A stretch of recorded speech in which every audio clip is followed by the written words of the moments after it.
Okay, Michael, what do I always say to you? All right, we're ready to get started here. We gotta wait for PFC.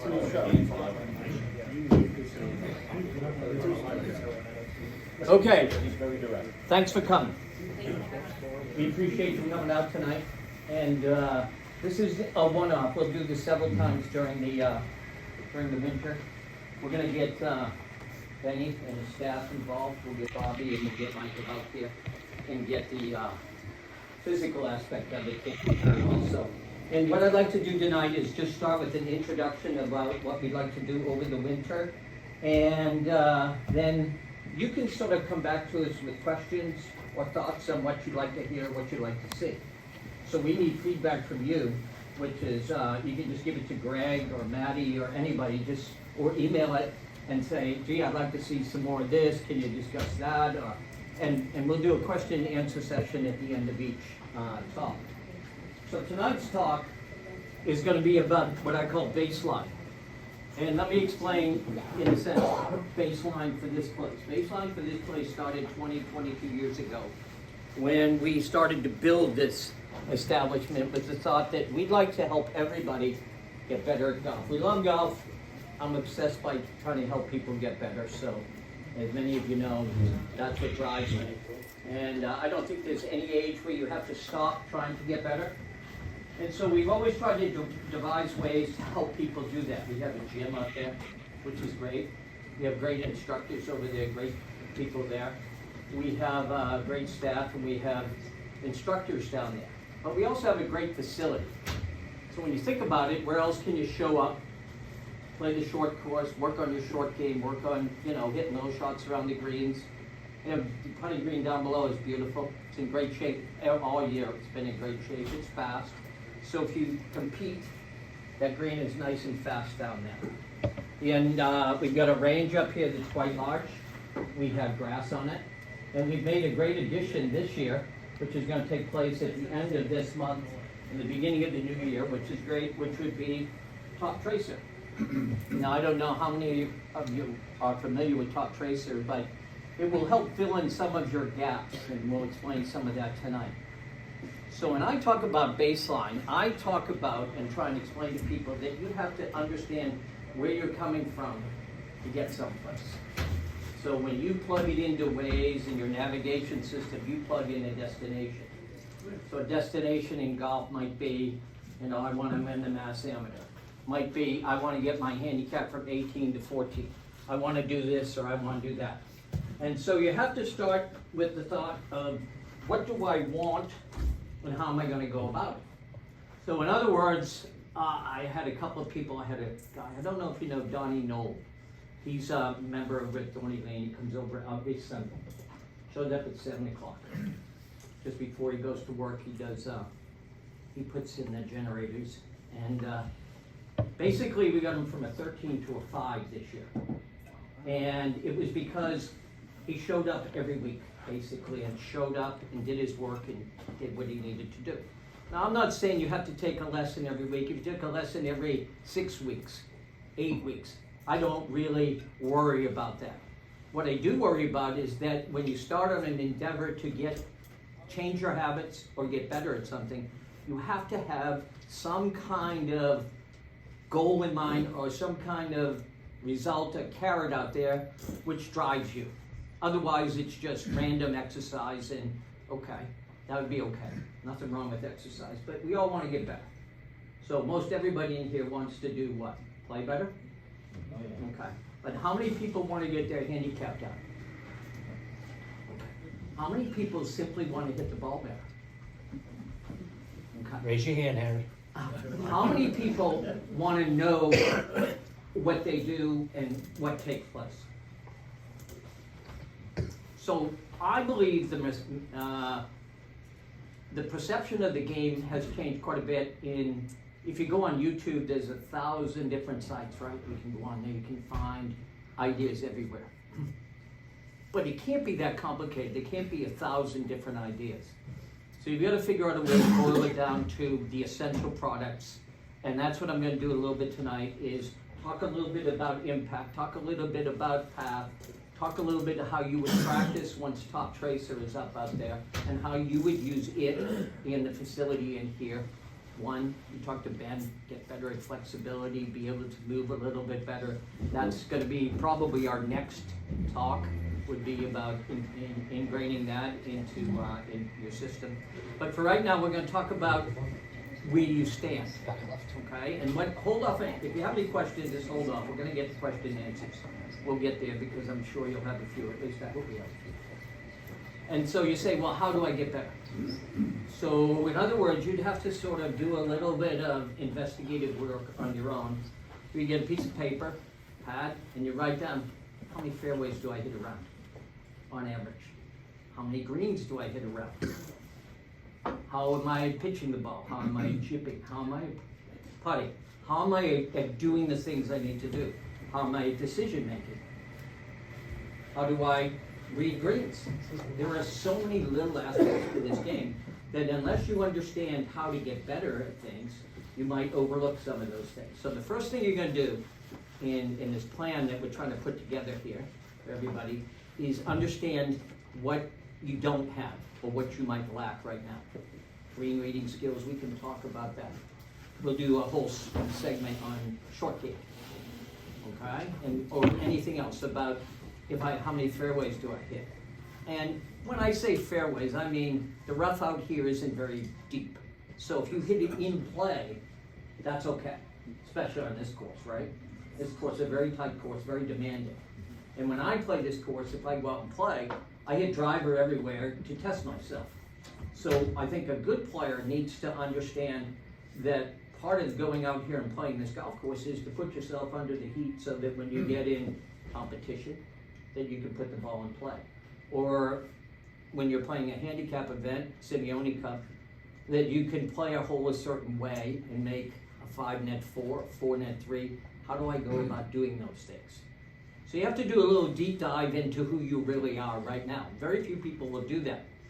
I will send an email out. I'll send it out with Maddie this week as to what I look at in my game and where I stand right now, what I'm going to do this winter. So I'll give you a little insight as to my plan. And then I'd like to answer any questions as you draw this up. So when you leave tonight, next week or something like that, just say to yourself, okay, where do I stick? Where do I need to get better? What should I do? How do I start? That's the first thing. You have to start. You have to know where to start. You have to start. I'll help you with that. TJ can help you with that.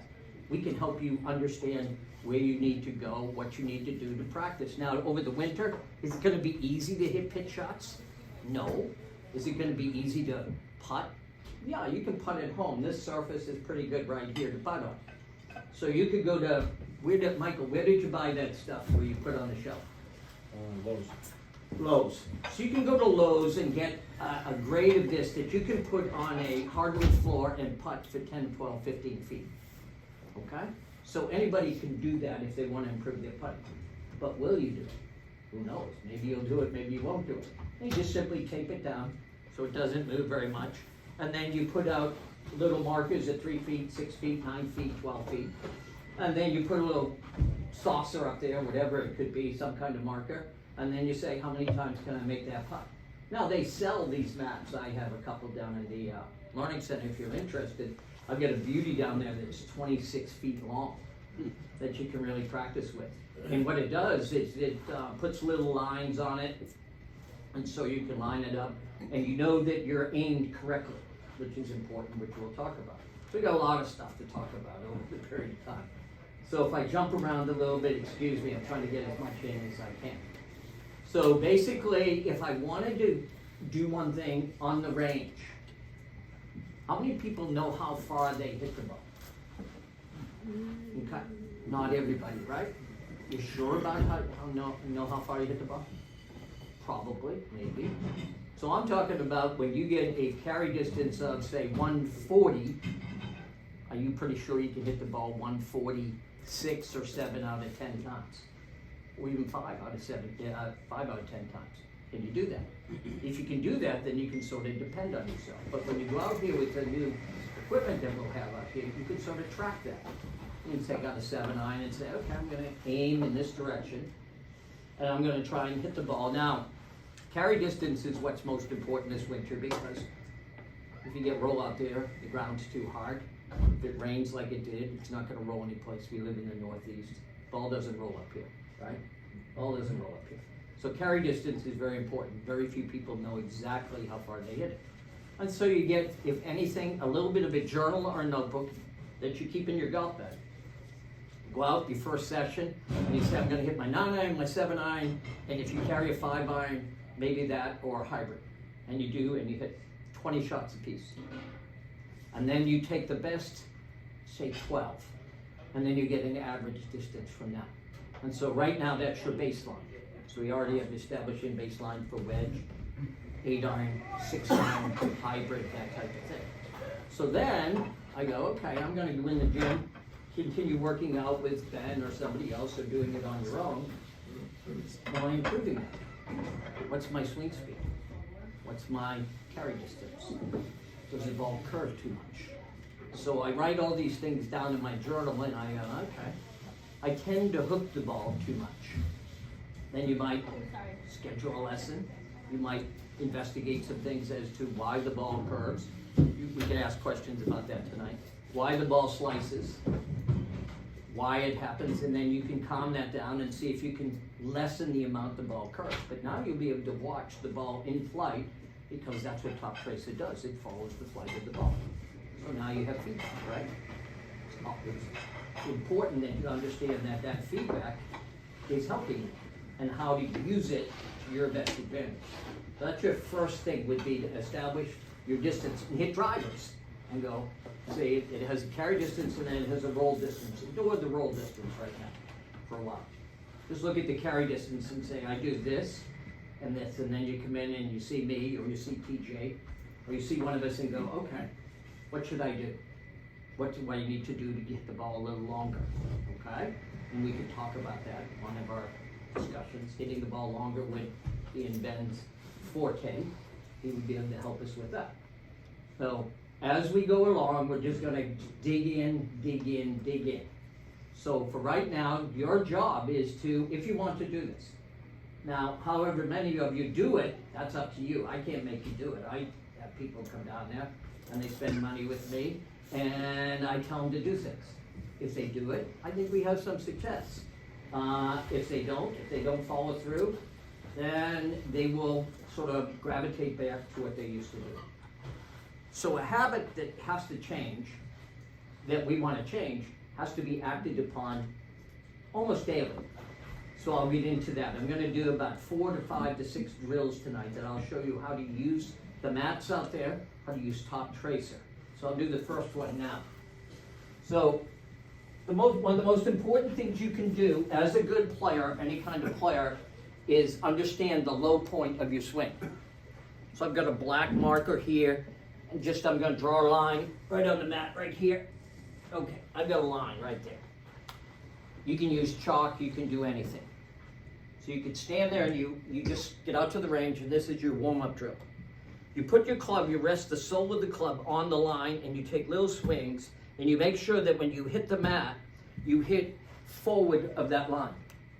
Because you want to hit the ball just at the bottom of your swing, slightly down, and you want the ball to take off in a certain manner. Now, the way to do that is to tame your low point. Know how to do that. So how many people in here are good bunker players? There's a few of you, right? So that's the main drill. So you can see this line down here. So if you went out to when I practice bunker shots, I go to a bunker, I draw a line, and I never take a ball in the sand. Why don't I take a ball in the sand? Because you're not hitting the ball. That's right. Very good. Nicely done. Gold star. Why? Right? I'm not hitting the ball, so I need to learn how the sand reacts when I hit the sand. And then once I put a ball in place and I can get my low point corrected, hit in the same spot, then I can sort of predict how that ball is going to come out after a while. Swing a little harder, I could do that. So it's one of the main things that nobody practices enough, and yet it is one of the great predictors of how people hit the ball. What's your low point control? Can you hit the ball? How many of you go out and practice on these mats and you hit it fat, right? Why do you hit the ball flat? Because the club is landing where? Right. So another way you could do it, you put a towel down. We used to do it with newspaper. It was tough when we pinned the newspaper down. Then you put a ball right in front of it and you make swings. And if I hit the towel, I gotta fix it. It's a pain in the ass, right? But that's okay because that makes you pay more attention to what you're doing when you're doing it. And after a while, that could become, you could become better at that. So that would be changing your habit by doing something daily that changes the way you perceive low point and you perceive how to get the club, in a sense, to the golf ball and on the ground. And if you have, say if you're doing this, and what I usually do, after a while you'll do this, you'll draw 2 lines. Right? Basically you want to land the club in between those 2 lines. That's where the ball would sit. So I don't want to land the club way out here. That would mean my hands are too far ahead and my body has moved forward. So I give myself, in anything I do when I'm training, is I give myself parameters. Okay, and I stay within those parameters and I'm paying attention. So when you go out to hit balls, pay attention. Okay, how far does the ball fly? Oh, I hit that one better, how far did the ball fly? And you'll see a difference. And the second thing, this is the next best thing. Once you get low point control, what's the next most important thing about hitting a golf ball?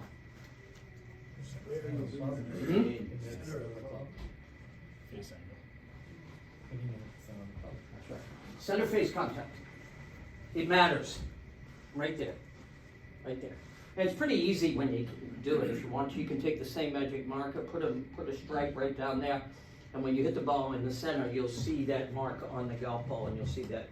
So you'll know that, or you can get Dr. Scholl's foot spray, spray it on the club, and then you can see where the ball hits on the club. But do you do it? No. Not very many people do that. Not very many people invest the time. It costs maybe $3 or $4 for the Dr. Scholl's. You're gonna put it in your bag. When you run out, you gotta get another can. But if you do it, you'll start to notice a difference. And when you start to notice a difference, you'll start to make these little changes. There's pizza up here. If anybody wants some more, please come up. I won't be offended if you're walking around. It's all for you tonight. So if anybody wants some more pizza, come on up. All right, so low point control, center face contact. And the only other thing I'm really going to talk about tonight is why the ball goes that way and why the ball goes that way. So why does the ball go that way? Who said the face? The face. If the face is aimed over there, where's the ball go? So the ball is a slave to the face. Wherever the face is aimed, the ball will go. So when the face comes down, and as it's coming into the ball, if it's pointed over there, the ball's going to go where? Pay attention. Pay attention when you hit it on the top tracer. Where did the ball start? Did it start on my target line? So you can be pretty good if you can start the ball, say 3, 4, 5 yards right of your target and not cross the target line. Do you know what I mean by that? So there's a line down here. I started the ball out there towards John and it came back and it landed here, but it didn't cross the target line. That's a plus. How many times can you do that? Am I good at that? Can I get good at that? So why do you think a person slices the ball? What do you think a slice is? What's that? And it is what? Outside in, right? And it's also too what? Too high. It's out here. See how high the club is? If the club were lower, it's very rare that the club will be outside and be that much outside if the club is lower. So that's why you have this whole industry now, or this whole internet is filled with shallow the shaft. How many have you seen videos on that?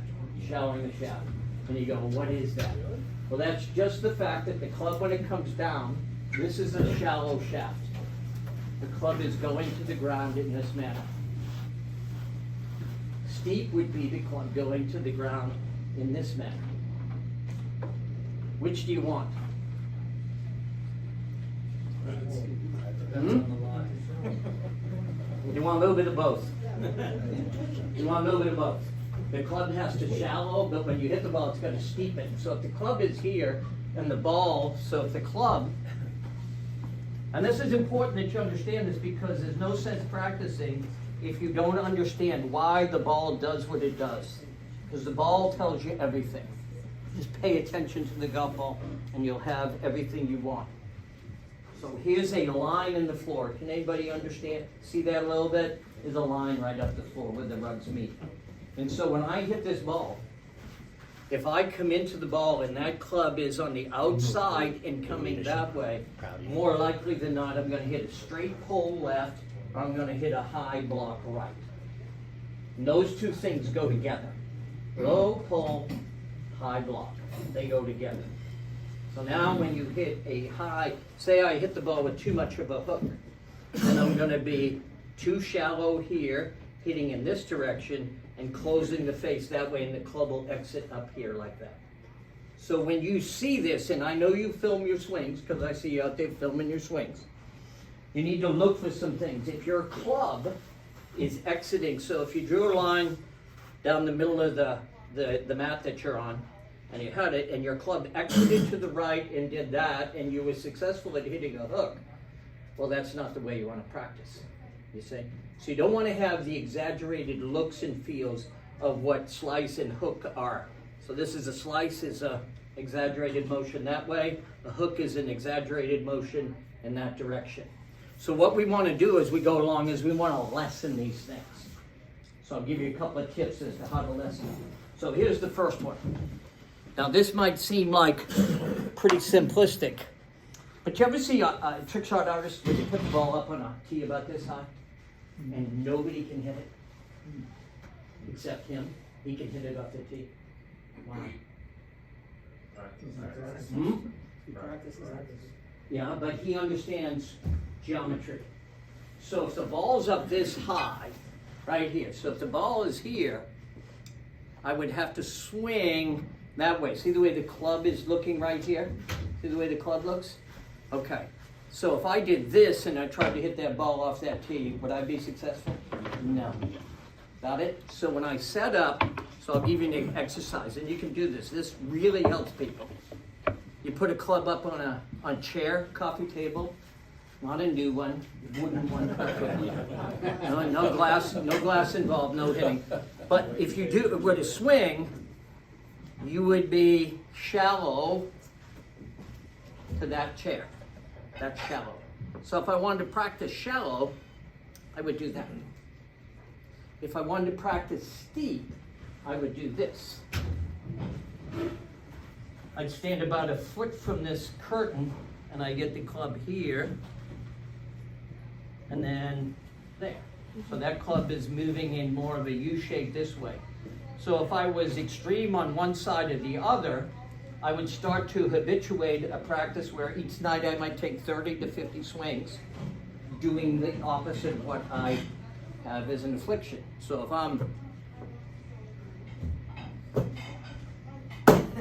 I might swing more level in that fashion to get the ball started just to the right. That's called shallow and from the inside. So if you did it, I'll make it even more. I don't want to hit that leg, so now I'm going to be inside and shallow. Got it? So I'm not too shallow, because I'm not too much underneath it, but I'm also not too much inside out where I'd hit that as I went through. This is Josh's club, not mine. That's what he'd do with it too. What's that? That's how he'd hit it too. That's how he'd hit it. So this is, in a sense, so I'll go over this and over it and over it until you get it. Inside out is a term that is used by, I want to swing inside out to first base. Anybody heard that term? Second base? Do you think that's what you should do? You can say yes, it's okay. What's that? Well, to hit say a normal little high draw, something like that. How would you swing? If you had to hit a high draw, slightly inside out. Yeah. Okay. You would swing slightly inside out to hit an eye drop because the club face would close, right? So now let's try and explain something. This is the most difficult thing I have to explain every day. Every single day I have to explain this. The club doesn't go past the ball in that direction. The club comes to the ball inside out in this fashion. Squares and goes that way. If you swing the club inside out and try and go to the right of the golf ball or to the right of this line, the club will have to pass in such a manner that the face will have to close a lot and you'll hit big hooks. And that's what most people do when they try and stop slicing. So in order to hit the ball the way you want, you have to modify and have the correct geometry in and around the golf ball. So the golf club has to approach the ball from slightly inside, and this is geometry right there. Hit the ball and move in this direction. It doesn't go straight down the line. It doesn't move out to the right. It doesn't do anything except keep going on a path around you. So I am approaching it from the inside. It's slightly shallow, not too shallow. If I'm too shallow, I'm going to be like this. Where's that pointed? Too far to the what? Right. If I'm coming from here, it's outside and pointed to the left. So then, I keep using pens and stuff. Chalk is very good on these mats. You don't always have to use pens, but if I went from here, I might draw a line like that. Slight curved line into the ball. So I practiced getting the club to get on that, the mid center of the club face, to get on that line and hit the ball in that fashion and just push it forward like that. Do it 20, 30, 40, 50 times a night, or in your practice sessions out there, is to just stand there, understand that that line is curving very slightly, a couple of degrees this way from this angle. I'm going to put the club, as I approach the ball, on the ground and approach the ball in that fashion. And when I hit the ball, I would be turning my body and pushing the ball down that line. And if I do that enough times, I might start to get lucky and hit the ball the way I want to and start the ball on the line I want to start it on. But I can change the habits by changing, I can change my bad habits by changing and starting a new habit. So what we're trying to do, you've got 110 days until, about 100 days until golf season, beginning of April, right? 90 to, 110, okay? So if you did something every other day, you'd have spent 55 days spending 10 to 15 to 20 minutes ingraining some new thoughts and some new habits and some new perception. Now I've got a couple others I got to show you. They're all the same thing. It's all impact. It's all direction. And it's all direction. So that is now on that line. If I swing too much inside out, I hit that board. If I swing too much outside in, I hit the board. So I have what is called here a constraint. It keeps me from doing the wrong thing. Now you've all seen cardboard boxes with golf clubs or cardboard pieces of cardboard. And if you were to just put one up and practice swinging along it and understand that and how this club travels along that board, and understand that your low point is right there and I'm coming into the ball. Ever watch NASCAR? Anybody watch NASCAR, Formula One, F1, great show? And Netflix. They don't drive in the ball, do they? But when they do it, they point their car at the ball, don't they? They do that so they can create this slingshot effect. So in effect, when you're doing this, you're trying to create that slingshot effect, whereas as you're approaching the wall in this fashion, you're going to turn and the club's going to fire around like that, and that car is going to shoot off that wall and go that way. That ball's going to shoot off and go in that direction.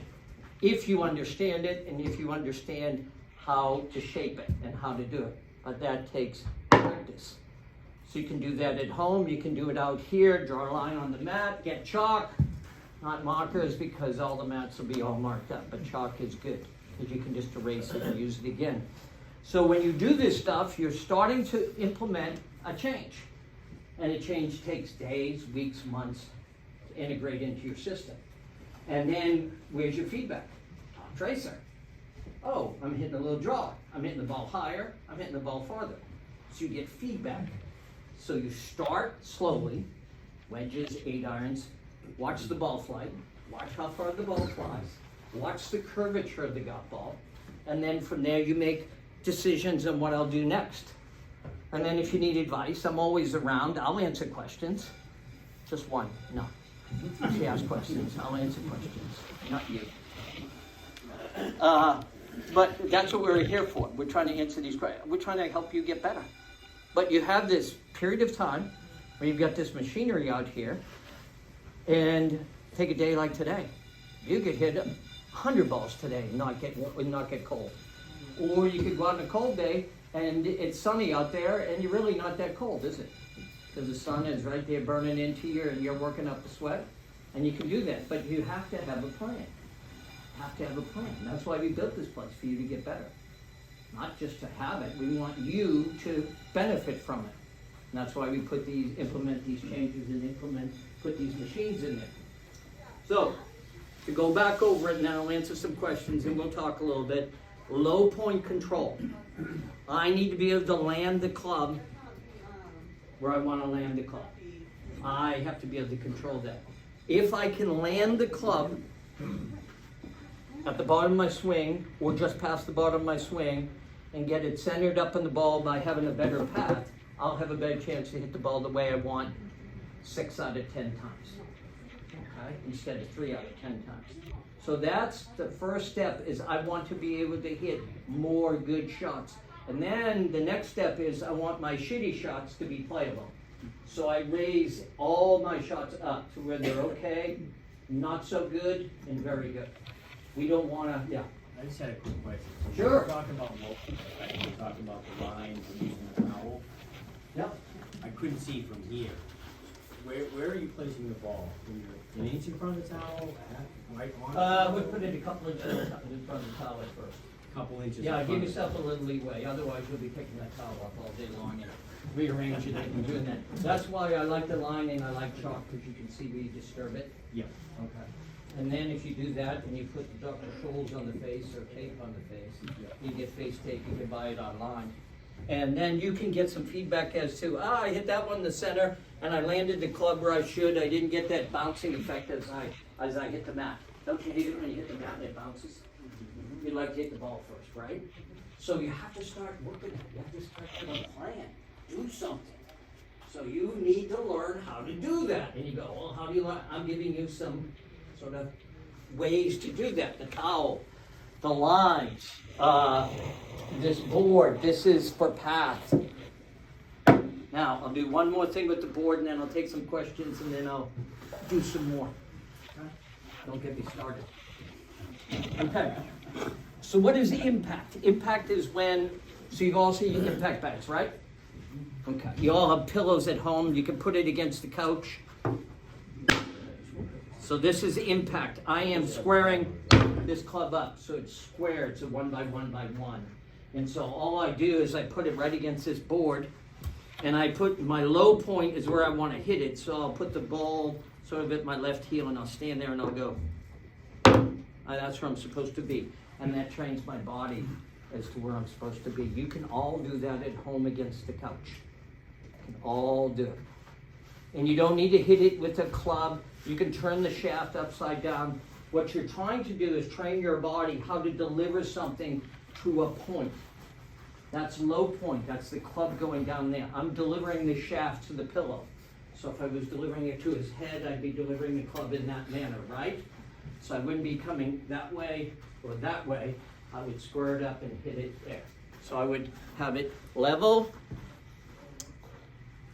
like that, and coming from the inside slightly, right? Why do I want it coming from the inside? Because I stand to the side of the ball. It only makes sense. Geometrically, you wouldn't take the club and try and hammer something there. You take the club and you take it, if you're standing to this side of the ball, that would be my angle of attack, so You to don't want to speak. slice it. Hmm? You don't want to slice it. So basically, like if you're lefty like me, you try to hit out to third base. You got no chance, so stop. Hey. Remember, inclusion. Hmm? Remember, equity and inclusion. Okay. Mr. Moran, thank you for being a member. We're lucky to have people like you here. Exactly. We're right. Have another Crisis piece of pizza, averted. fill your mouth. Okay. So what we're trying to do is do the most important thing in golf is delivering the club correctly at impact. And that's where we're starting. Now, if I do that better, I get a better result, I hit the ball higher. If I want to hit the ball longer, I might do something like very simple, get some rope, start to lengthen my backswing, start to build some tempo, some timing. Do that 30, 40, 50 times a night to get the feel and tempo of waiting and not rushing, these like that. These guys in the gym will show you a bunch of stuff to do when you want to do it. So what you have to do is, once again, you have to want it. So you have to ask the questions. Now, you can go online and you can see on the YouTube, and you can go but you're always going to question, and you're always going to say, is this what I should do? So what happens is right now you get the effect of using Top Tracer, which shows you what the ball is doing. Now, if you can understand that you can change the flight of the ball, that means no matter what you learn on YouTube or from us is working. You want it to work, right? So you have to start doing that. So go into a deep dive of who you are, what you want to do, who you want to be this year, what you want to do, and how you're going to get there. And then say, is there anybody here that can give 15 minutes a day? That's all you need. But you got to do that. You can do it putting. You might spend putting 2 days a week. A little rug, practice, hit the ball in the center of the face. Dr. Scholes works on that. They had a thing there, they were discussing it the other night, the Tiger, these guys were looking at his putter, and there was a little spot on the putter, and Tiger never missed the spot. But what would Tiger do? He'd hit 100 putts in a row before he'd go to dinner and make every putt. So he wanted to make sure he did that, so he had this mindset. And that's what it is, it's a growth mindset. So instead of a fixed mindset of this is who I am and this is have a growth mindset, you have these tools out here. You got Top Tracer, you got physical fitness people here, you got your instructors there, you got instructors down there. You have grass, you have greens out here that you can work on. Use them, start using them correctly, start ordering the way you do things. Have a plan. I'll help you with it. So I will post that this week. I will post my plan for the year. It involves distance, it involves accuracy, it involves a geometry, and it's not that complicated, but I'll do it. I do. Down there, I do hundreds of practice swings a day. Practice swings. Doing what I want to do, missing that board. I can beat it up, beat it to death, but it gives me feedback. You guys could build, Michael, you can build all these for everybody, right? You just get the wood out, you just... I'll give him my card. What's that? I'll give him my card. It's only what, $99? Yeah, that's a steal. Okay, just a pillow will serve that purpose. All right, so that's a start. Anybody got any questions before I wrap it up a little bit? Anything? Yep. How far apart are those two lines? They would be approximately 2 to 3 inches apart, because I don't want to get the club too far ahead before it hits the ground. I wanted to hit the ground right in front of the back line. I wanted to land right there, and I want that ball to take off in a certain manner. So I want the ball to land correctly. The club to land correctly. And to be honest, there is nothing else. So if somebody said, what's the one thing I should practice in golf? It should be impact, and it should be controlling low points. If you could do those two things, it would improve. Who in here is a great pitcher of the golf ball? Okay, would you all like to be better pitchers of the golf ball? That's low point control, right? You would stub it, you would hit it back, right? So if you are able to control that better, you can start to do better. We have the facilities here where you can practice it, even on the practice tee out there, you can hit, pitch shots. With the low point like that, just hit little wedges. And start like that, and really improve your pitching. Any other questions about anything? Golf, anything? Yeah. So hypothetically, Tom, if your plane is consistent from swing to swing, if you change that ball position up front slightly back, can you theoretically change the ball flight? Sure. Where do you think it's gonna go? Well, it depends on what you're.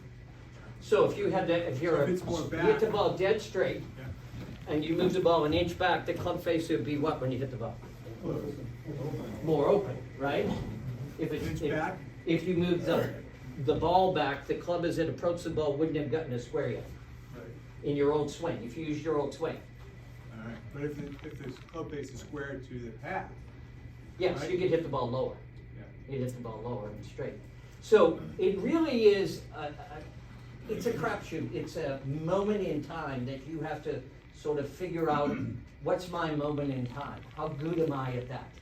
How good am I at landing the club? If I land the club better, I can get better. And people don't spend enough time understanding it. That is it. Impact, center face contact, the direction you move it, swing in, that's it. That's golf. And then it boils down to how well you can do it.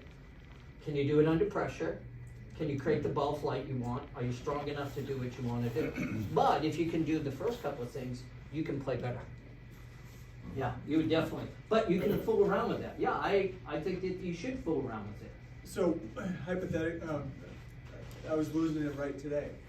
I just slightly moved the ball position back and it straightened everything. It just, and now all of a sudden the ball flies straight. That's when you get your journal out and write a little note to yourself. Hey, I did this. I have plenty of notes, you Yeah, know that. But see, not enough people do that, when they remind themselves of what they do well when they do it. Yeah. So they're not good caretakers in that sense. But I think you're always questioning yourself whether or not what you're seeing is actually what's happening, right? So it's feel versus real, right? So in many ways, I think the hardest part in this industry in understanding the golf swing is having the right information. Yeah. And you Perception. Perception. And you provided that right information to me, which has allowed me to get to where I wanted it. Ben's provided that right information to me, which has allowed me to get to where I want to be. But it's understanding what truth, wisdom, and knowledge is, and there's a lot of misinformation out there that pollutes this whole process. I don't know if it's so much misinformation as it is language. Language. You know, how you listen to people and hear people. True. You got it? Yep. And it boils down to, you know, how much success have you had with, so in other words, Rory, he happened to go see a friend of mine for his putting. And Rory is always questioning himself. He used to be a great putter, and now he questions himself. And has he changed? Yeah, a little bit here, a little bit there. And by the way, now this is the hard part, and this is very difficult to understand. You can never go back.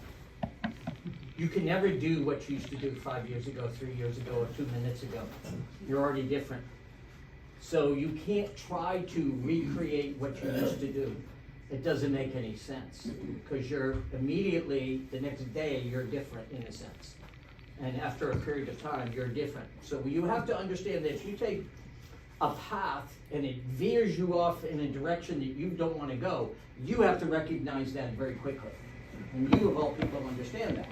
You see, so if you take and you try something, you go, holy shit, that ain't working. I gotta stop doing it, right? And then I gotta figure out what to do next. And it might be, can I really do exactly what I want to do all the time? No, no one can. But can you do it percentage-wise a little bit better? Can you do it more often? Because these guys only hit 13 greens around, 12 greens around. They don't hit every green. Here's the stat that's sort of fascinating. From 3 feet in, 99%. Think about that.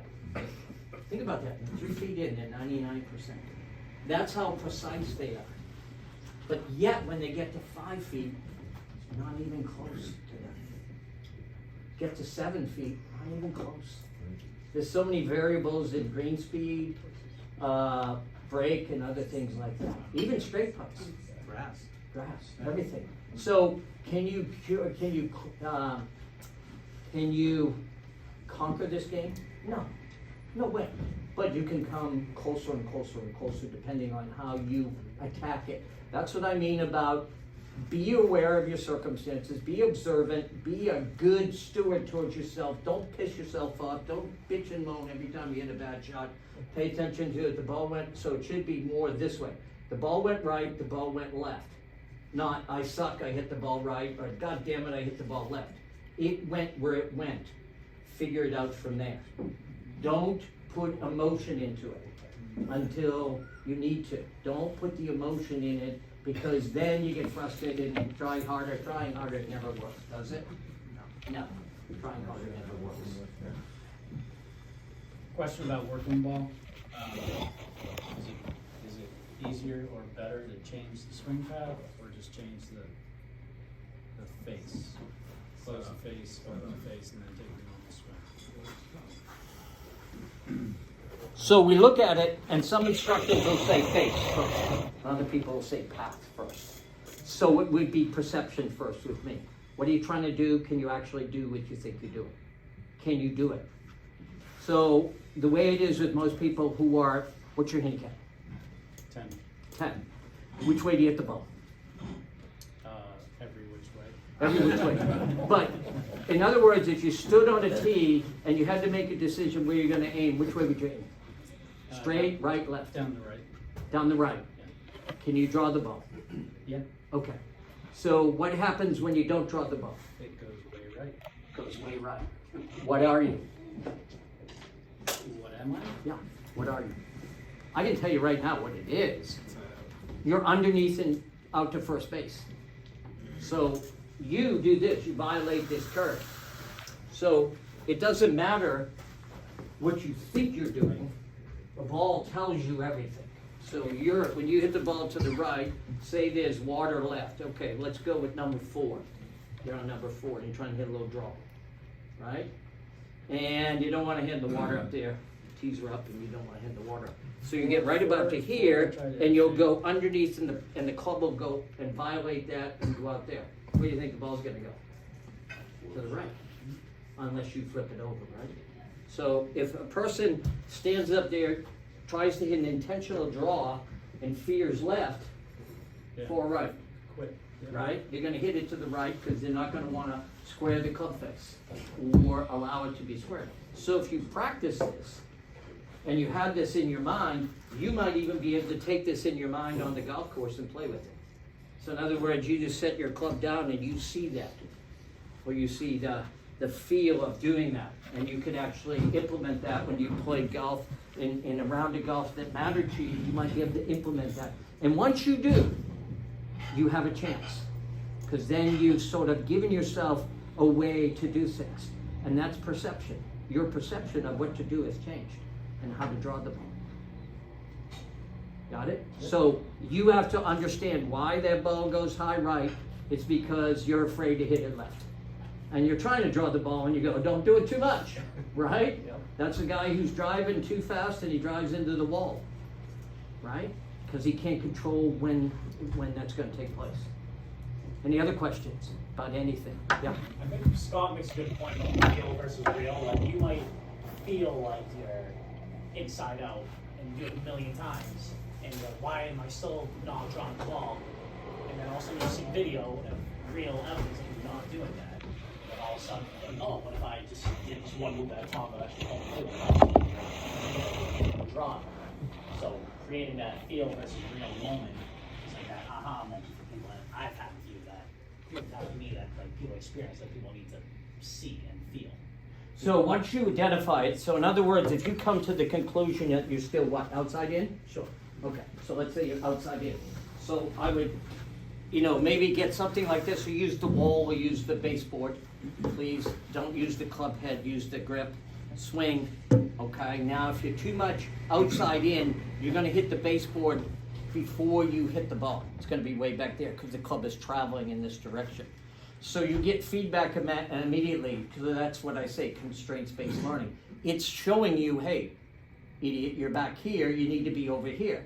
So you have to understand that what you do at first is going to feel too much, and then just right, the Goldilocks thing, you know, is it too much, too little, just right?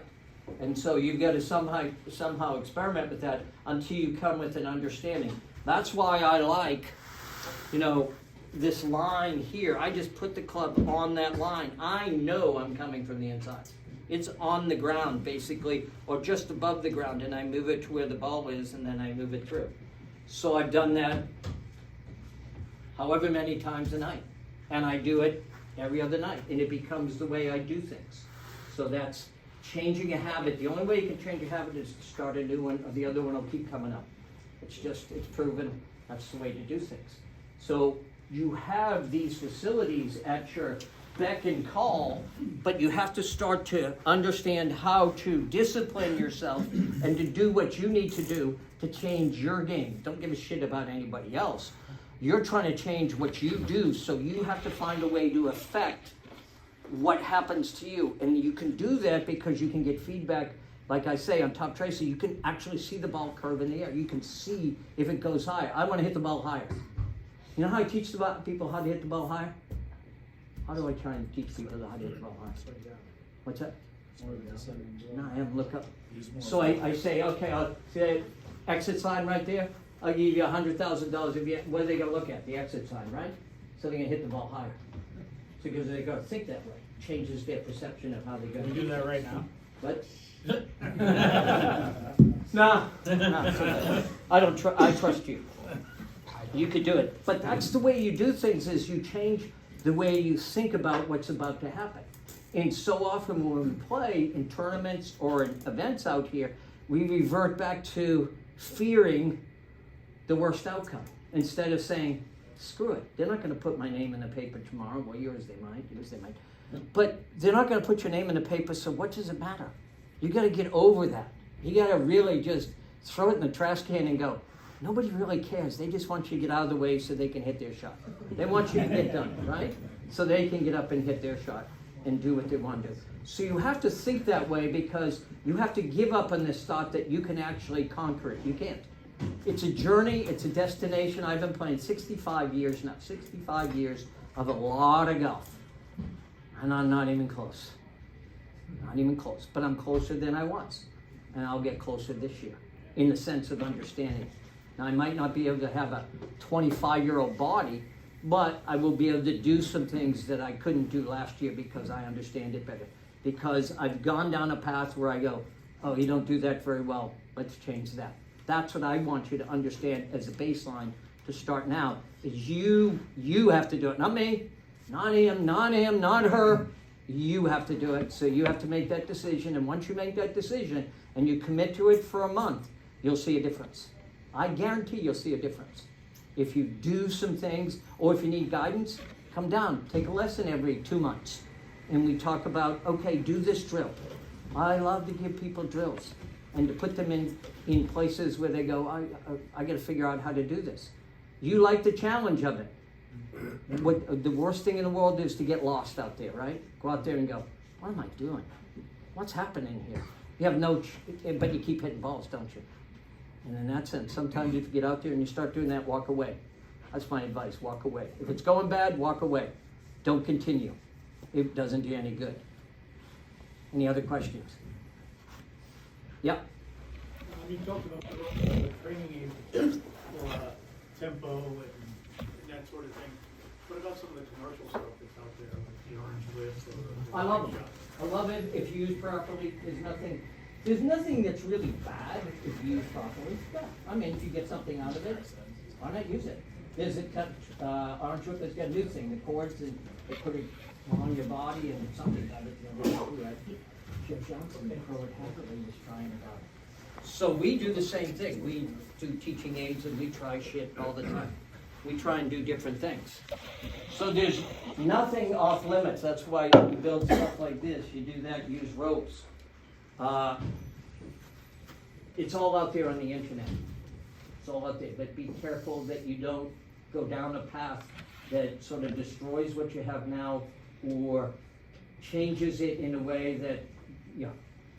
You were gonna say So, I was, but finish your thought. that is almost irreparable because you've gone too far down that path. How do you stop yourself from overcorrecting? Overcorrecting? Yeah, So what you do is you give yourself constraints. obviously you have to come Yeah, back to the. so source. I give myself a sense that if I want to swing, say I had a swing path that was slightly too much inside out, I might tilt the board that way and do that. So I would get the sense that the path is moving that way Yep, to the line of flight. Right. Just very slightly, a degree or two. yep, and then I keep going that way and I start to develop an outside in swing. That's what I'm trying to get at, is like, Well, you'd recognize that by the results you get when you hit balls. Yeah, it's the feedback. That's what you have to do. Don't stand up. You got everybody's worried about their swing. Watch the ball flight. The ball teaches you everything. Yep. The ball is the teacher. I look at the ball when I teach. I don't really watch. I watch the swing. I know what people do. So there's people in here I can tell you, I don't need to see their swing. They just tell me what the ball flight is. I'll tell them what they have to do. They're too much one way or the other. Got it? And then, as Ben's already left, he had to go someplace, but be capable of doing it. Increase your capacity to swing the way you want to swing. Keep your balance the way you want to keep your balance. As we get older, I think the number one thing is balance. And work at it more. And be able to, because what do? We fear we'll look bad, we'll fall down. No. The better your balance you have, the more you can go after it, the more you can play the way you want to play. It's a great way to maintain that. What's that? It's a great way to maintain your balance. What are ways to do it? You can do skaters jumps. Okay, do that. You can walk, or you can just stand on one leg, then close your eyes. See how long you can stay up there. Really challenge yourself for balance. Really challenge yourself. Challenge yourself with no shoes on, barefoot. Challenge yourself that way. Don't go crazy, but really try and get in a sense that you can move to the right, balance yourself, move to the left, balance yourself, move, turn, balance, move, turn, balance, and 2 minutes a night, 1 minute a night, then you're better at it. But you've done it, and you'll appreciate it when you've done it. Any other questions? No more? That's it. The people you work with over the years, you find that the problems they have are basically outside in on their swing? So it depends on the level of player. I find that the better the player, he's too inside out and under.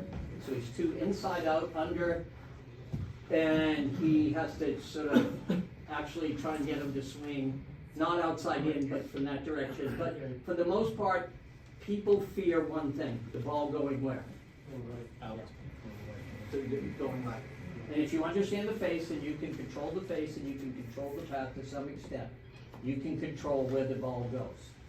The understanding of the face, the understanding of the geometry of the path, the understanding of all those things, as they get clearer in your head, you're not as confused. And then you can go forward from there.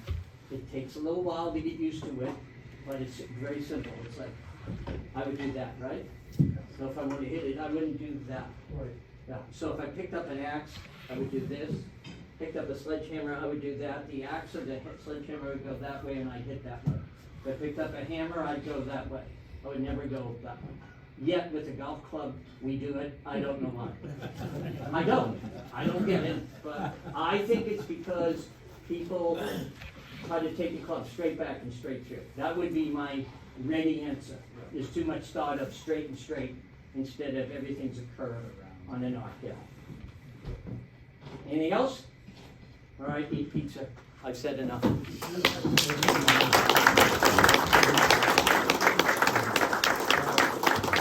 Oh, right on time.